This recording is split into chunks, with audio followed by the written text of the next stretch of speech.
YES2IRAQ and CAOFISR visited the school in Diyala that we are working hard to rebuild for the students in this district.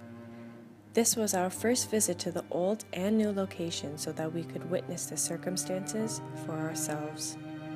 The old school was originally a home built by old methods with natural materials, and the learning circumstances were unacceptable. The smell was unbearable due to the rotting of materials, and the classrooms were cold and damp. The school served its purpose, but we couldn't help but give these children a better chance to an education, but we are still in need of your help.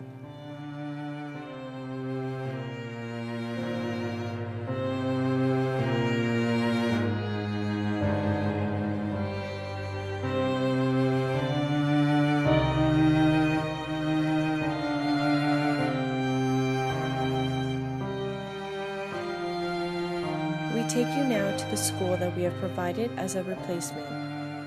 The land was donated by a local resident who treated the students like her own. There was no better use for the land since she had no children of her own.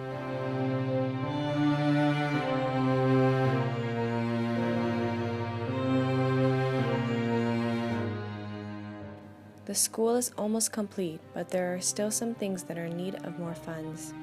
The electricity and water needs to be finished for the campus. Furniture needs to be supplied for the classrooms, and we want to give the students a nice play area. There are many situations like this one around Iraq, but this is a situation that we can help change. Please help us bring a brighter future for these children and help us complete the school.